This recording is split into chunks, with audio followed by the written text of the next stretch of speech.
Well, last week we talked about the wonder years and how they go so fast. We have approximately 936 weeks from the time that first little baby comes into the world until they're throwing off their cap at graduation and declaring themselves a legal adult. The earliest, biggest question in their life is, am I safe? Am I okay? And they ask that in a million different ways. Their biggest characteristic is how much they need you. So they need you to embrace their physical needs so they can learn trust. Preschoolers tend to ask, am I safe? They ask, am I questions? Am I okay? They want to end up getting through this period of time saying, I can do it. I know that I'm good. Preschoolers do that. Elementary kids ask, do I? Do I have your attention? Do I have what it takes? Do I have any friends? Do I have anybody who really loves me? Elementary kids compete for adult attention. They go from being maybe the one and only at home, and they're thrown into elementary school where they're competing for the attention with all the other kids for the teacher. They want your approval and your attention. So if you have an elementary kid that's in your life, a niece, a nephew, grandchild, your own child, a sibling, or just a kid that you care about, I hope it's some of the kids here at the church, do that. Give them all the attention and approval that you can do it as much as you possibly can. Bless them. Engage their interests so they can feel value and learn to do relationships healthily. You need those resources Rachel was talking about. Now, these transition years we're talking about this morning are largely the middle school years through high school. And they are full of questions and uncertainty. The years going from being a kid moving steadily on up to adulthood go fast. We never used to have adolescence. It used to be in the culture that the world was in until World War II. You basically were a kid and then you were an adult. You were a kid and then you started working, you became an adult. But then with World War II and the men coming back from the war and the change of culture, don't have enough time to go into that this morning, but that's the first time the word adolescence was ever used. So, you know what adolescence is like, right? These are the years when there's too much drama, never enough groceries, way too much hormones. There are many tears, both yours and theirs. Insecurity is big, and that's one of the reasons that during this period of time they tend to run in herds. They do that. They love being with people where they can kind of either stand out or just float, depending on the moment. There's something that if you haven't found out yet about adolescence, it's because your kids haven't gotten there. By the time your kids are an adolescent, nothing you do is cool anymore. That's just kind of where it goes. They still love you, but you're just not cool anymore. By ninth grade, friendships are often changing. They're moving from the kids that they had when they were in elementary school, and sometimes that's very hurtful to people. Now they're beginning to realize, for most of them, for the first time, that grades actually matter. Academics really matter, because once they get to high school, they don't get to play in sports if their grades aren't high enough. If they're looking forward to college, they realize those kind of things. They're trying to find out what their gifts and abilities really are. Can they really do things? Oh, by the way, in ninth grade, you have 208 weeks left with that child. Doesn't that go fast? It's crazy. They have increasing independence. If they don't have their driver's license, they always have friends who do. They have freedom issues. They want to be more free than you feel comfortable letting them be. They're skeptical. Can I get a witness? By the time your kids are in middle school and high school, the days of because I told you so are long gone, right? Doesn't work anymore. If it ever did work very well, it certainly doesn't work then. It's a time of accomplishments. They're trying to win in things that they do, trying to get promoted, trying to get the job, trying to be on the team, trying to do all of that. And it's hard to keep up. They have schedules. They actually have schedules and places they need to go. And it's really hard to keep up with them, a lot of it, because they just don't willingly tell you a lot of information, right? It's just not there. By the time they're seniors for sure, but all the way through there, they're not offering a lot of free information. You say, how was school today? Okay. So who did you see? Not really anybody. What'd you do after school? Nothing. Isn't that the way? It's a conversation you're just pulling to try to figure things out, and you don't. They're basically saying to you, just trust me. As a senior, starts earlier than that, but definitely by the time a young person is a senior, you can feel them begin to pull away from you, and it gives a lot of angst to parents lots of times. They're pulling away because of jobs, because of friendships, because of school, and people who are Christ followers, like I hope that you truly are, we begin to feel some angst when we can feel our kids start to pull away from some of the church things that they used to love. They're asking more questions and not just taking things for granted anymore. There's lots of last times. Lots of last times. You can use some of these to get together, because by the time they're a senior, they're doing so many things for the very last time. Even when they hit 6th grade, they're doing a lot of things for the last time, and it just tears at your heart. Surprisingly, it's tearing at theirs too. Now, you know, by the girls, you know, they cry a lot most of the time. Girls will cry, and it'll be, you know, really, really special. I mean, I think girls, typically, we cry when Walmart opens or something like that. You know, we're just real sensitive there. But even guys can get it. I am very honored and grateful. The Coventry coaching staff, football coaching staff, asked me to speak to their football team this week for their seniors night. And I spoke to Zachary, who played football when he was at high school, and I said to him, I said, what do you think I should talk about? What should I know? And he said, well, you need to know they're going to be really emotional.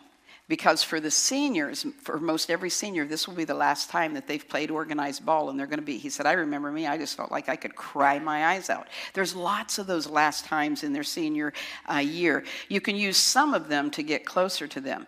Now, by the time they hit the age of 18, they're legally adults. But y'all know, you weren't really an adult when you were 18, right? Yeah, you aren't really, and that's not a put down on an 18-year-old. They're wonderful, and your children, your grandchildren may be smarter than you are. Definitely, my kids are smarter than I am, and when I see my grandkids handle the phone, I think they're going to be probably telling me how to brush my teeth in just a couple years, because they're going to assume I'm so far behind them. But it doesn't mean that they lack intelligence. It just means that the way that God made us, there are parts of them that cannot develop at that age. They just can't. For instance, when you have an 18 or a 19-year-old person commit suicide, here's what you need to know about that. The frontal lobe of their brain, the part of their brain that understands concrete decisions and understands permanency, it has not even developed yet. It doesn't even develop in a person, in a human being, until the early to mid-20s. And so isn't that crazy? Because we make decisions to join the military, to get married, to do something with our life, either helpful or hurtful. We decide it's so young, and we just don't even have the capacity to understand that all the way out yet. Now, if you're in that age right now, you may feel insulted by me. That's okay. You can go ahead and get mad at me, but look it up. You'll find out that I'm telling you the truth. It really is true, and there will be a day you look back and realize that. They're concentrating on what's next, and from time to time, they will realize that they need you. And they will ask you for advice from time to time. Ask for advice, pull away. You have a really close day and you think, I think we turned a corner. And then the next day, they don't even seem to know your name. That's just kind of how it goes at that time. And here's one I haven't figured out yet. In this period of time, you see your kids less than you've ever seen them, but they cost you more money. How is that? I don't know how that works, but it does.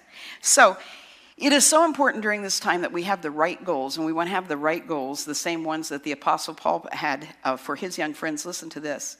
They need to receive loads of information. They need to get all the help they need in making smarter decisions. They need to learn how to have stronger relationships, and they need to learn to build a deep faith. That's what you're working on for the kids during this period of time. These are our goals as a church. They should be your goals with the young people that you work with. Now, as you do it, you and I need to realize that the kids that we have today are growing up in a far different world than used to be. They're growing up in an age where alcohol abuse, it is very, very common for people who work in agencies who work in this to find out that they have a high influx of young people whose alcohol abuse started as early as age 10. We also have, this is a national average now, that the national average of the first pornography exploration and addiction begins around the age of 11. We also find out that 12-year-olds lead the pack in learning to do self-harm, as in cutting themselves, eating disorders, all those kinds of things. And suicide is the third leading cause of death in our young people today. Depression is epidemic. Now, something we need to get clear in our hearts is that physical growth is just instinctive. Your body just does that. There's a lot of our growth that is instinctive, but moral development is not instinctive. That's a place where you have to make a choice. You have to move towards it or away from it. And just because the child that you have who is 12 is growing and getting older, it doesn't mean that at the age of 18 or 19, they're going to have a good moral sense. They're going to be able to discern what is right and to choose it. You're going to have to work with them to develop that. Paul had this kind of developmental relationship with Timothy, one of his young friends, and other young friends, and we see it so much in the New Testament. The New Testament is the first four Gospels, Matthew, Mark, Luke, and John, tell the story of Jesus Christ, that we can place our faith in him. He is the risen Lord, and because he is, we can do anything.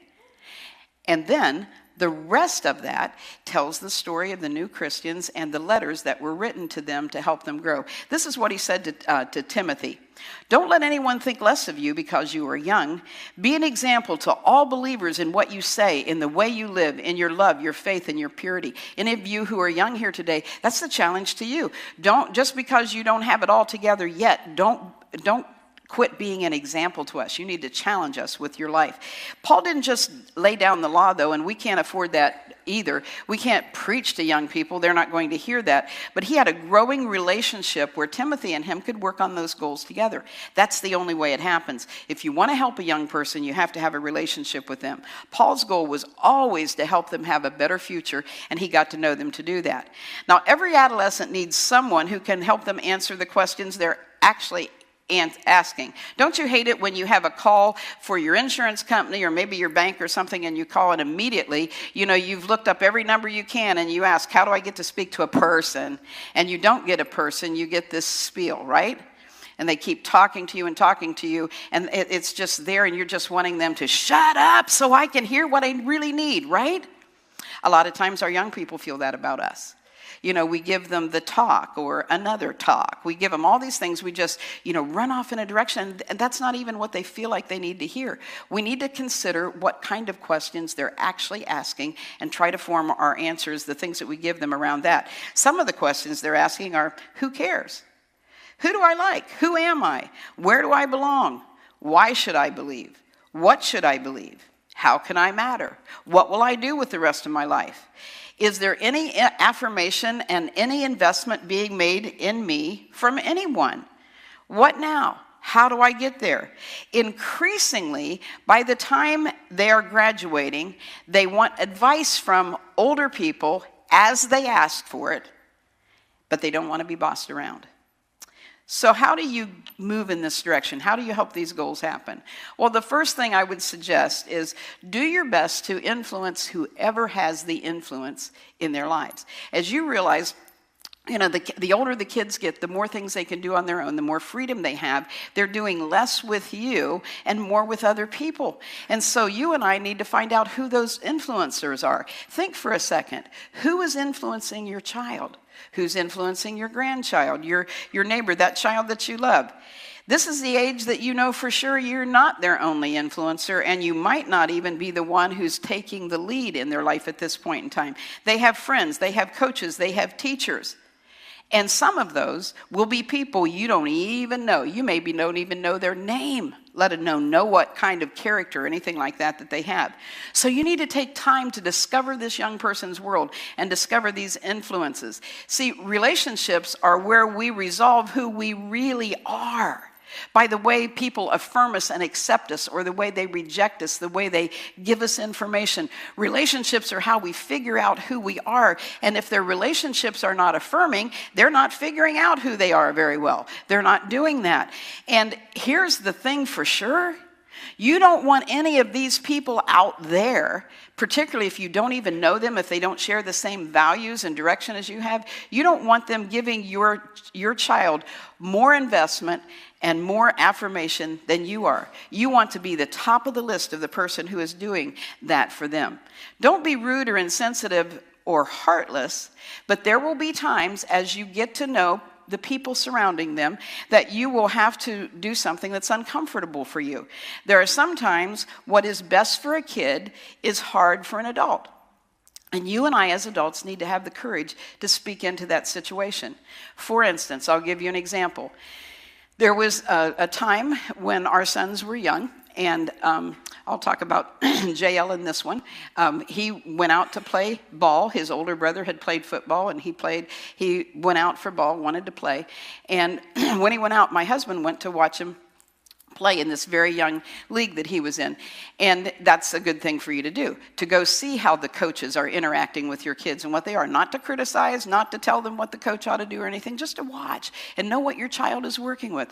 So Charlie went, and the coach was a good coach as far as knowing the game, but he was cursing. He used a lot of yelling as his motivation and all those kinds of things. And so Charlie hung around one day after that, and he had talked to him many times before and said, this is, you really know your game and appreciate you taking the time to do this. But this one night, he went up to the coach and he said, I appreciate you, right? Yeah. Well, here's what I want you to know. We don't motivate our children by yelling at them. I have never said the things to my son that you have said to him. And we've paid to be part of this league. My son has never been cursed at by me. And as much as I respect you, I will not pay you to curse at my son. Does that sound harsh? Pretty good stuff, I think.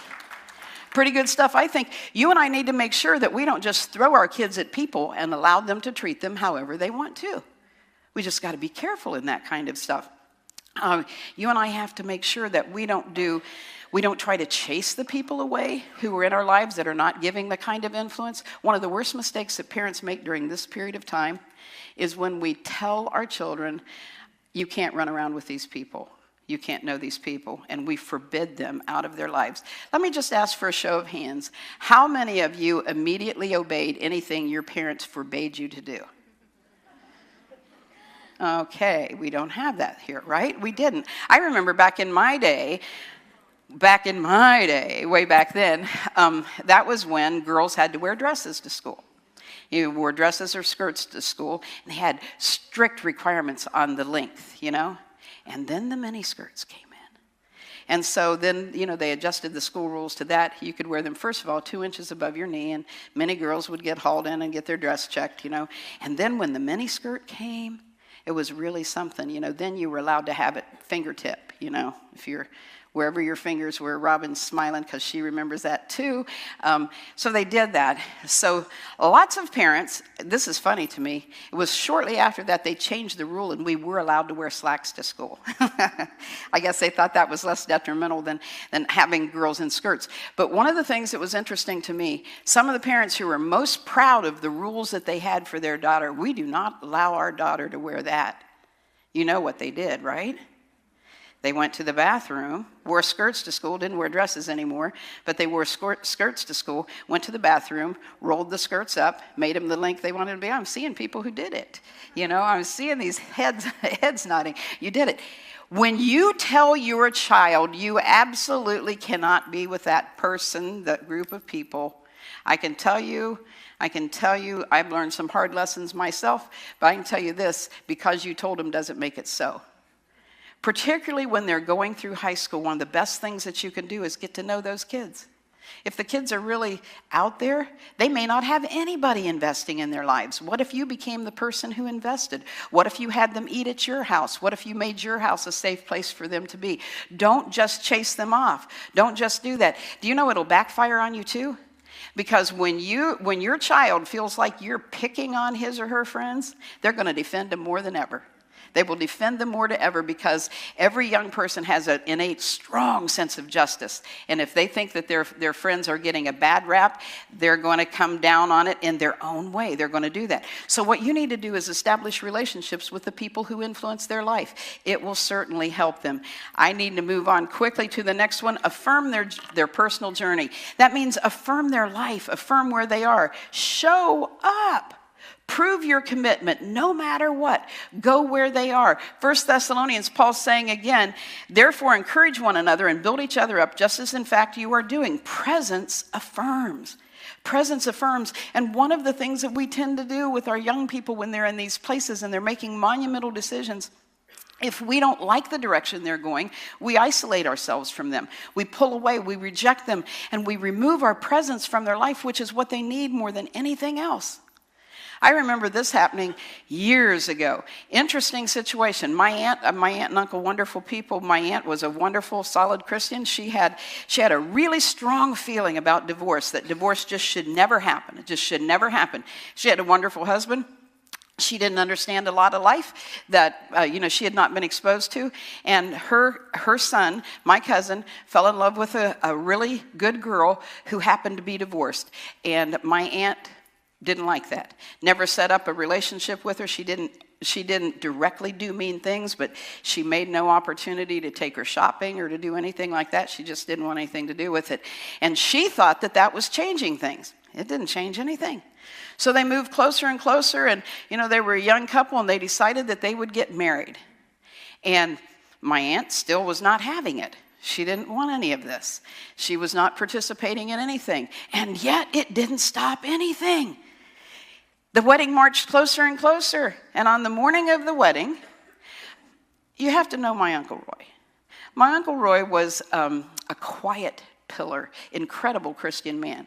Now, if you just watched their marriage from the outside, you would think that she ran the show. Not really true. She only ran it when he didn't care how it was going. But if he cared, he knew how to make his presence known. And on this, he cared. The morning of the wedding, she was crying her eyes out. And she said, I'm not going. I can't believe that he's doing this. I'm not going.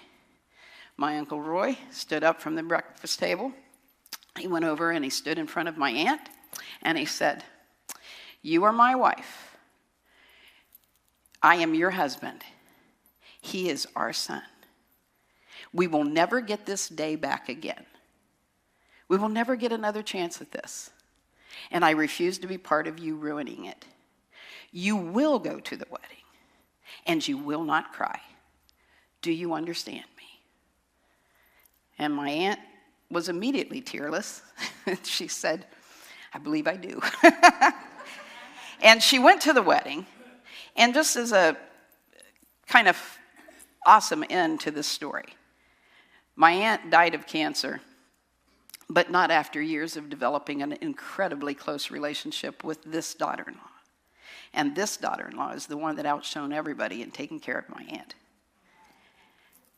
What would have happened if her presence wouldn't have been there? We affirm by presence. We got to make our kids, the things that they do, priority. We need to do that. Presence affirms. It's so, so powerful. Encouraging words affirm. You just heard that sung to you. Be specific. Don't just tell your child, you're a great kid. Tell them why they're great. And don't make it things about beauty and handsome. Don't do that. Make it about character, things that they do. How, you got a kid, he's 12 years old and he's got a 7-year-old sibling. Tell him every time you see him being a great big brother. Tell him those kinds of things. Affirm them. That's the kind of things that Jesus would do.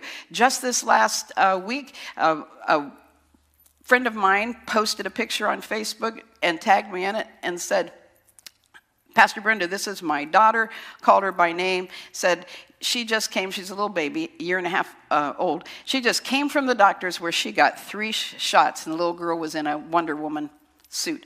And she got 3 shots, and she was a beast. She took it so good. That's really wonderful. And I told that parent this morning, you want to do that, when she's 15 too. She's a beast. She can do it. She needs to hear that. It's so affirming. Notice what they're going through. Notice the things that are big deals to them. Listen, we as adults, we have struggles. No question we have struggles, but think about Look back to your own years of growing up.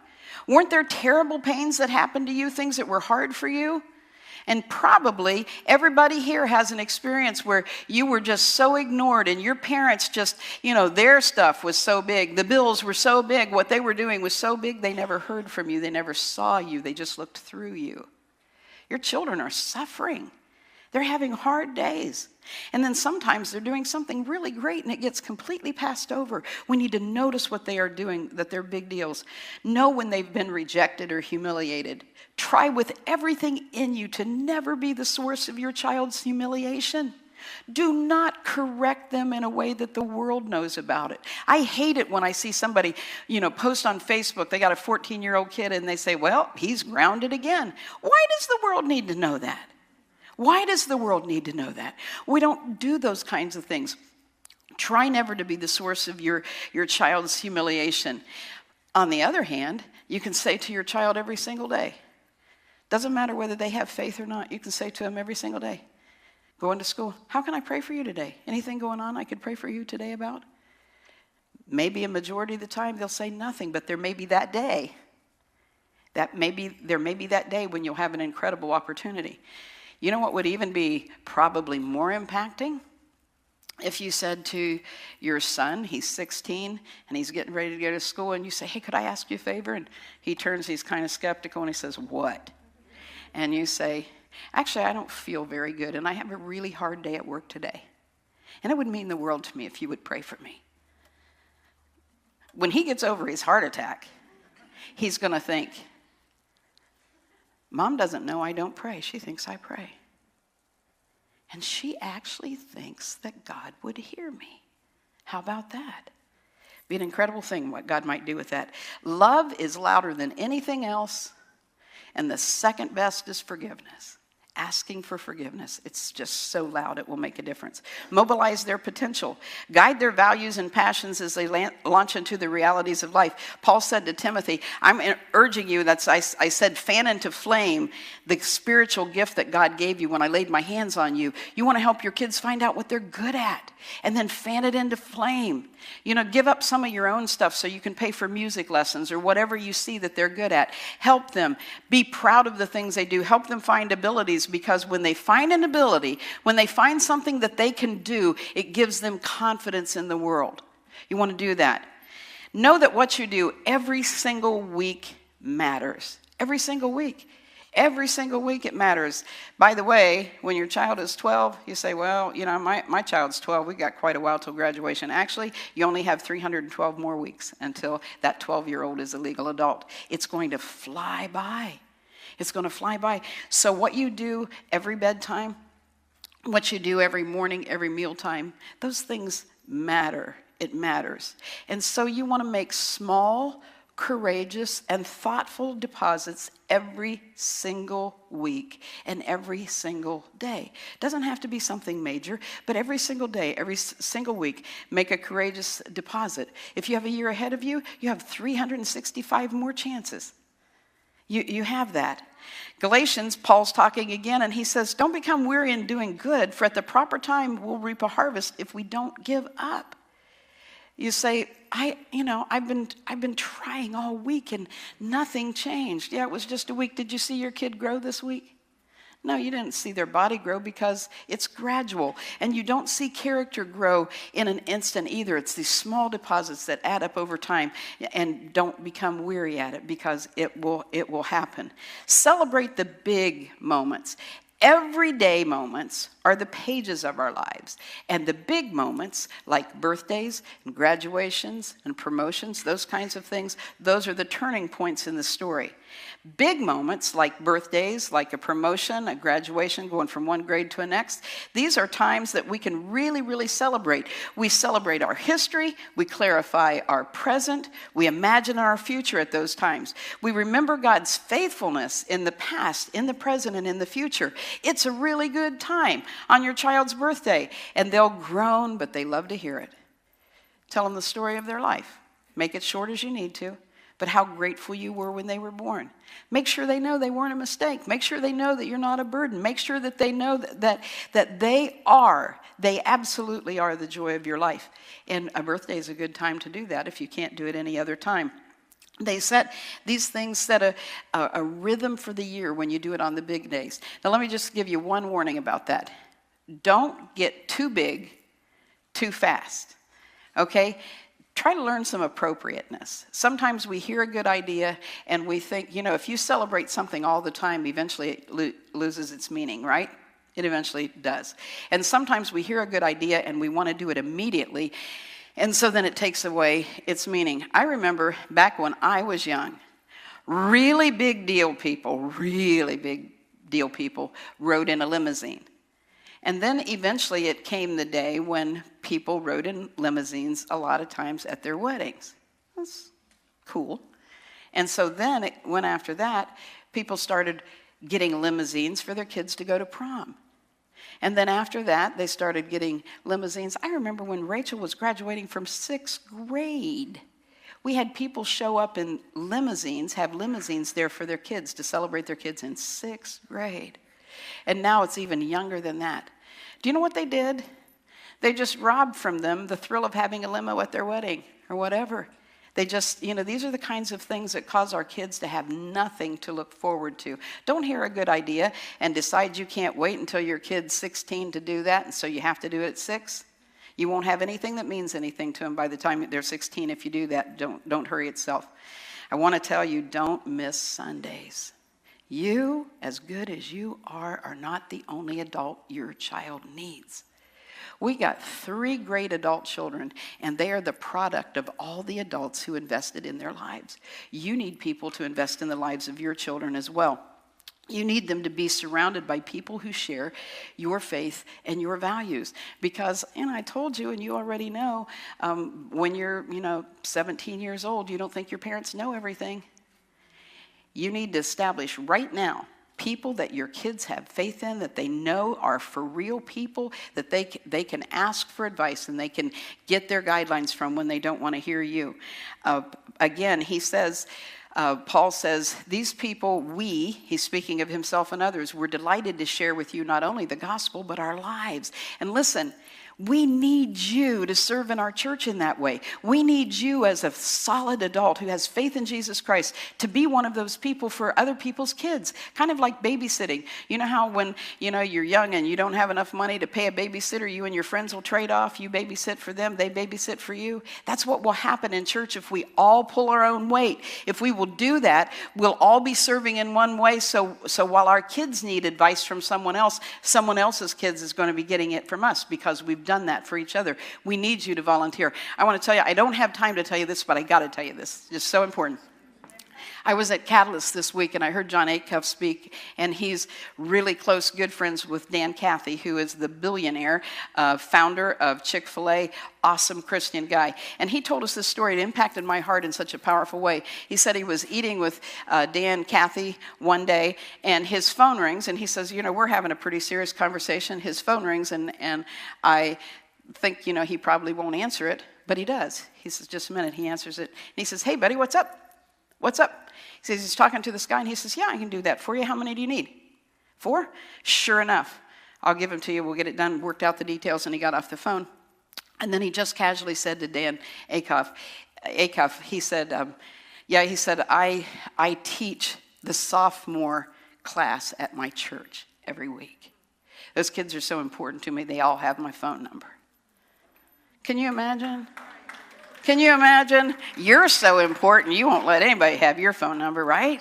Well, here's Dan Cathy. These boys in his class, they have his phone number, and this kid was so close. Dan Cathy had invested so much in his life that this young man felt comfortable. He told him, he said, my friends were talking, and they said, man, it would be so cool to get to go to the Chick-fil-A bowl.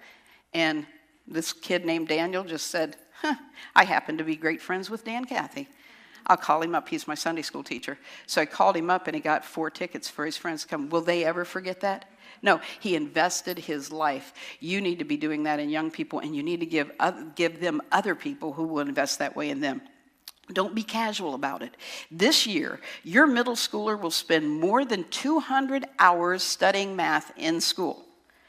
Your middle schooler will spend more than 300 hours watching TV, more than 600 hours on the phone. I know that one doesn't surprise you.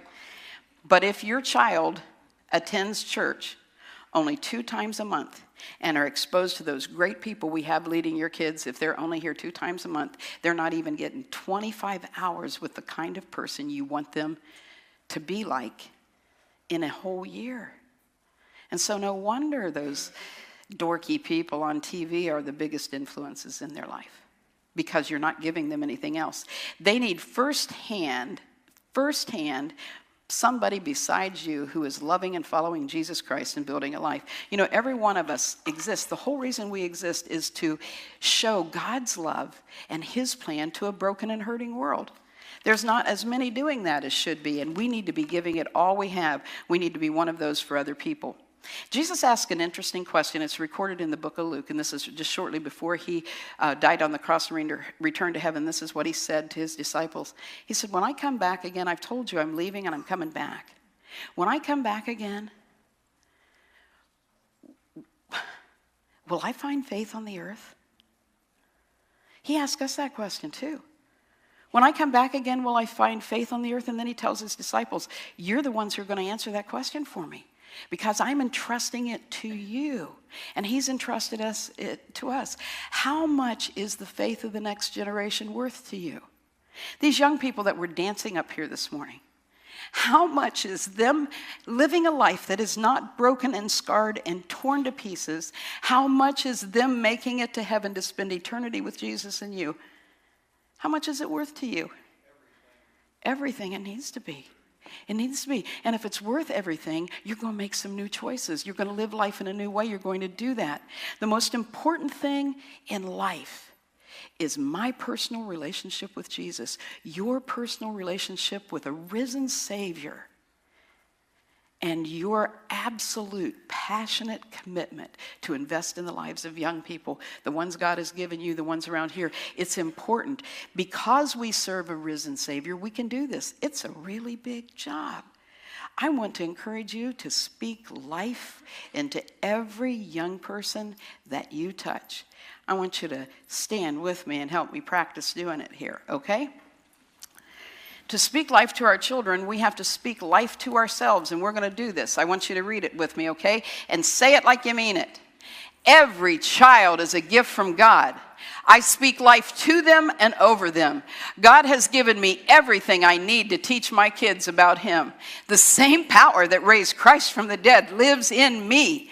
I am capable of leading with the love of Christ rather than the fear of punishment. I am intentional to leave my children with an eternal legacy. I encourage, build up, and instill truth in my children. In our house, we forgive, we give grace, and we always love. I will never give up, even when parenting is hard. I can be patient and kind because the Holy Spirit helps me. My loving kindness will speak for itself, so I don't have to. I love because love lives in me. I shut my mouth when I want to complain. I will pray for my children because God hears my prayers. God is working in me and through me. Great will be my children's peace. As I walk in my integrity, my children will be secure and blessed. The plans you have for my children are good. I believe my children and I will live forever together with Jesus. Amen. Amen.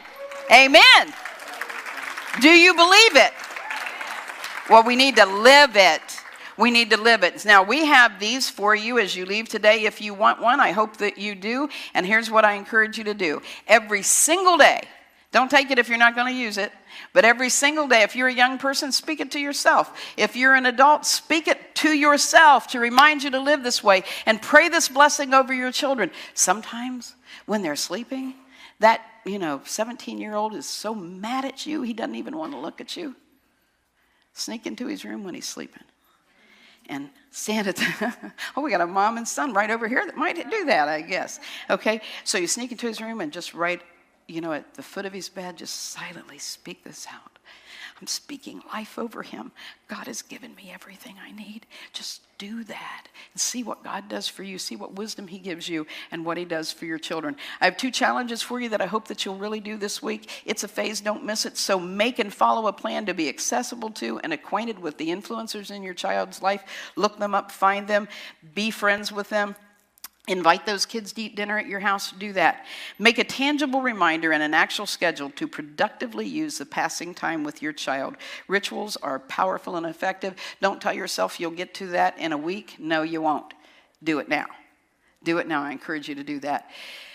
If you made a commitment to follow Jesus Christ this morning with your own life, or if you need prayer in any way, I want to encourage you to go right over here to our journey starting point. Someone is over there that will pray with you if you have any need, and they will also help you get started on your walk with God if you need that.